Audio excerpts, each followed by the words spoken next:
इधर PM Narendra Modi mission Jammu Kashmir पर होंगे। सबसे पहले वो श्रीनगर में चुनावी रैली को संबोधित करेंगे, साथ ही साथ इसके बाद कटरा में रैली को संबोधित करेंगे। आपको बताते चले कि बीते कल जम्मू कश्मीर में पहले चरण के विधानसभा चुनाव हुए हैं 7 जिलों के 24 सीटों पर। और अब एक बार फिर से पीएम नरेंद्र मोदी का फोकस अगले चरण के लिए है। तो जम्मू कश्मीर के दौरे पर रहेंगे पीएम नरेंद्र मोदी और यहां पर रैलियों को संबोधित करेंगे। तो ये विशाल रैली संबोधित करेंगे पीएम नरेंद्र मोदी। और इससे पहले भी जहां देखा गया था कि चुनावी कैंपेन की शुरुआत ही धारा 370 हटाने को लेकर के बीजेपी की ओर से हुई थी। और अब आज देखना होगा कि संदेश क्या देते हैं पीएम।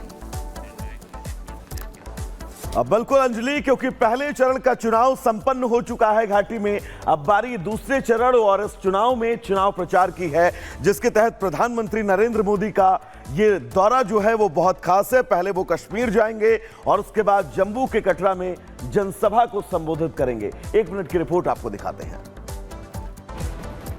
जम्मू कश्मीर में पहले चरण का मतदान खत्म होते ही अगले चरण के लिए प्रचार अभियान तेज हो गया है। इस कड़ी में आज पीएम मोदी श्रीनगर और जम्मू में 2 रैलियों को संबोधित करेंगे। पीएम मोदी सबसे पहले श्रीनगर का दौरा करेंगे। श्रीनगर के शेर कश्मीर पार्क में पीएम मोदी की विशाल जनसभा होगी, जिसमें करीब 30,000 पार्टी कार्यकर्ताओं के शामिल होने की संभावना है। इसके बाद पीएम मोदी जम्मू के लिए रवाना होंगे। जम्मू के कटरा में बने स्पोर्ट्स स्टेडियम में आज उनकी दूसरी जनसभा होगी। पीएम मोदी के श्रीनगर और कटरा दौरे के लिए सुरक्षा के भी कड़े इंतजाम किए गए हैं। चप्पे चप्पे पर पुलिस और अर्धसैनिक बलों की तैनाती की गई है। जम्मू कश्मीर में अगले चरण के लिए 25 सितंबर को वोटिंग होगी। घाटी में पहले चरण के लिए मतदान बुधवार को खत्म हुआ। चुनाव आयोग की वेबसाइट के मुताबिक पहले चरण में 59% वोटिंग हुई। किश्तवाड़ में सबसे ज्यादा 77.23% और पुलवामा में सबसे कम 46.03% वोटिंग हुई। और आज हरियाणा में संकल्प पत्र बीजेपी की ओर से जारी किया जाएगा। बीजेपी के राष्ट्रीय अध्यक्ष जेपी नड्डा इस दौरान मौजूद रहेंगे, साथ ही साथ उनके साथ सीएम नायब सिंह। तो संकल्प पत्र जिसके जरिए तमाम पार्टियां अपना वोट बैंक मजबूत करने की कोशिश करती हैं, तो आज ये लॉन्च किया जाएगा। और चुनाव से पहले हर एक तरह से कोशिश जारी है बीजेपी की कि किस तरह वोट बैंक जो है उसे किस तरह अपनी ओर लाया जाए। और रोहतक में पार्टी चुनाव कार्यालय में आज बीजेपी के राष्ट्रीय अध्यक्ष जेपी नड्डा और मुख्यमंत्री नायब सिंह सैनी संकल्प पत्र जारी करेंगे। तो देखना होगा कि संकल्प पत्र में क्या वादे लेकर बीजेपी आती है और किस तरह से हरियाणा की जनता को लुभाने की कोशिश जो तमाम पार्टियों की जारी है, बीजेपी इसमें कितना कामयाब हो पाती है। और आज ये अहम दिन रहेगा बीजेपी और हरियाणा की जनता के लिए भी। तो इस हरियाणा चुनाव से पहले संकल्प पत्र आज बीजेपी जारी करेगी। तो चलिए अब आगे बढ़ेंगे, बात वन नेशन वन इलेक्शन की करेंगे, क्योंकि अब ये बताया जा रहा है कि 3 केंद्रीय मंत्रियों को ये जिम्मेदारी दी जाएगी कि वो विपक्ष के तमाम नेताओं से मुलाकात करेंगे। न सिर्फ मुलाकात करेंगे बल्कि वन नेशन वन इलेक्शन को लेकर आम सहमति बनाए जाने की हर मुमकिन कोशिश की जाएगी। और इन 3 केंद्रीय मंत्रियों में सबसे सीनियर लीडर राजनाथ सिंह का नाम है। अर्जुन राम मेघवाल और किरण रिजिजू के कंधे पर यह जिम्मेदारी सौंपी जाएगी।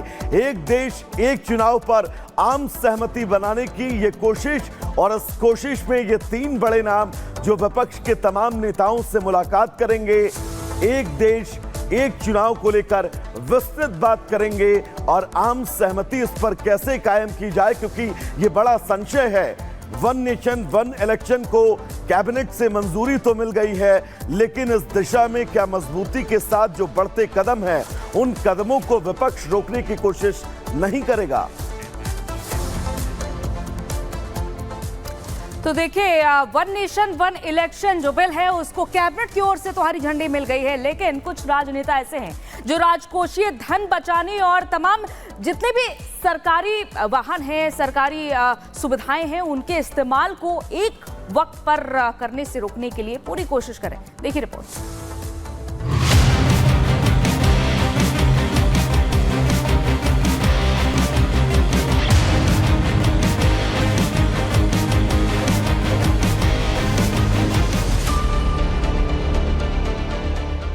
वन नेशन वन इलेक्शन को आज मोदी कैबिनेट से मंजूरी मिल गई। एक देश एक चुनाव के लिए कमेटी बनाई गई, जिसकी चेयरमैन पूर्व राष्ट्रपति रामनाथ कोविंद है। कमेटी की रिपोर्ट मोदी कैबिनेट के सामने पेश की गई, जिसके बाद उसे सर्वसम्मति से मंजूरी दे दी गई।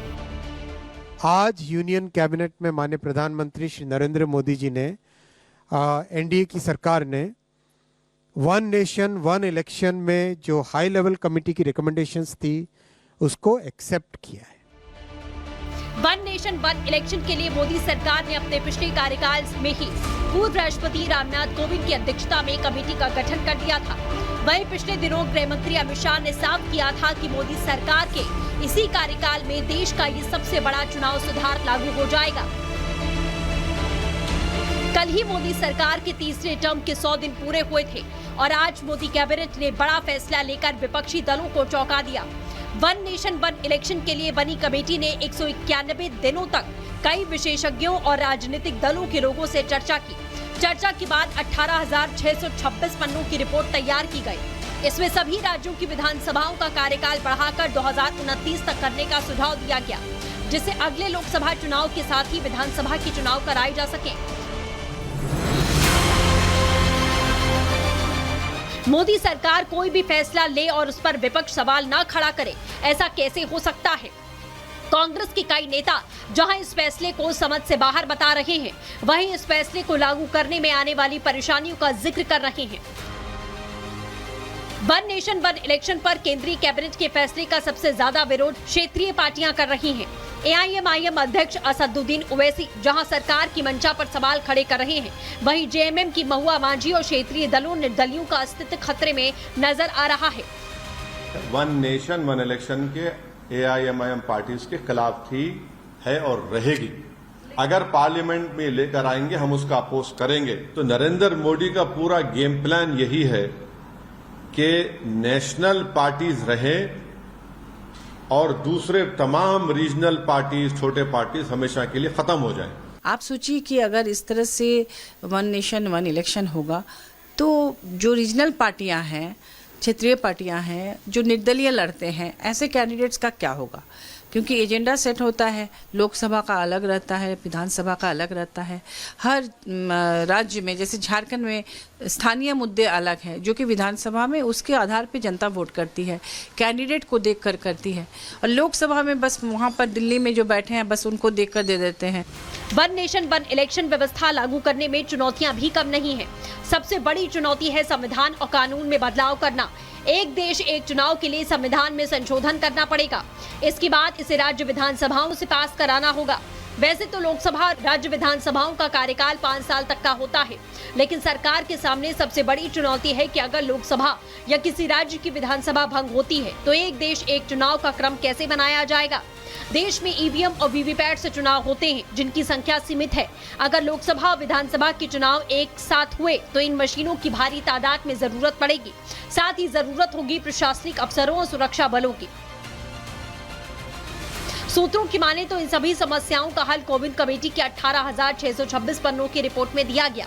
लेकिन देखना ये होगा कि क्या विपक्षी दल कमेटी के सुझावों से सहमत होते हैं या इस मुद्दे पर नई सियासत देखने को मिलेगी।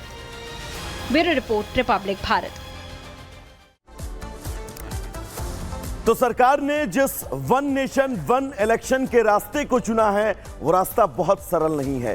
चुनौतियां क्या क्या हैं? दरअसल वन नेशन वन इलेक्शन को लेकर तो इसमें सबसे पहले संविधान में आपको संशोधन करने की आवश्यकता होगी। बिल को राज्य की विधानसभाओं में भी आपको पास करवाना होगा। उसके बाद आप वन नेशन वन इलेक्शन को लागू कर सकते हैं। सभी राज्यों में एक विधानसभा का क्रम बनाना होगा, क्योंकि 5 साल का कार्यकाल होता है। देश में ईवीएम और वीवीपैट की संख्या बहुत सीमित है। इस संख्या को भी आपको बड़ी मात्रा में बढ़ाना होगा। सरकारी मशीनरी की और संख्या बल को भी बढ़ाने की जरूरत होगी। वन नेशन वन इलेक्शन में आधारभूत ढांचा जो है वो आपको तैयार करना होगा और इस ढांचे को इतना मजबूत बनाना होगा कि वन नेशन वन इलेक्शन